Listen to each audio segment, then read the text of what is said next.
Yes, our children were indeed something to fear. They had turned into little monsters. But who was to blame? All the experts had an answer. Angry, heavy metal subculture. Where were the parents? Violent movies. South Park. Video games. Television. Entertainment. Satan. Cartoons. Zoom. Society. Toy guns. Drugs. Shock rocker. Marilyn Manson. Marilyn Manson. Marilyn Manson. Marilyn Manson. Marilyn Manson. Marilyn Manson has canceled the last 5 dates of his U.S. tour out of respect for those lost in Littleton.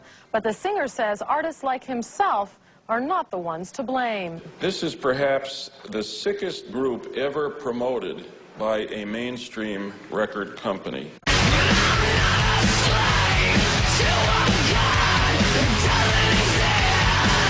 After Columbine, it seemed that the entire focus on why the shootings occurred was because the killers listened to Marilyn Manson. 2 years after Columbine, Manson finally returned to Denver. The Ozfest at Mile High Stadium brings shock rocker Marilyn Manson to Denver tomorrow. There were protests from the religious right. But I thought I'd go and talk with him myself. When I was a kid growing up, music was the escape. That's the only thing that had no judgments. You know, you can put on a record and it's not going to yell at you for dressing the way you do. It's going to make you feel better about it. Some will be so brash to ask if we believe that all who hear Manson tomorrow night will go out and commit violent acts. The answer is no. But does everybody who watches a Lexus ad go and buy a Lexus?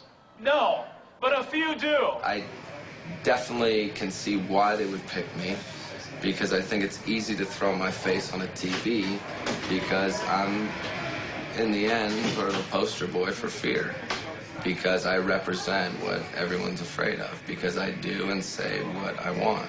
If Marilyn Manson can walk into our town and promote hate, violence, suicide, death, drug use, and Columbine-like behavior, I can say, not without a fight you can't. The two byproducts of that whole tragedy were violence and entertainment and gun control.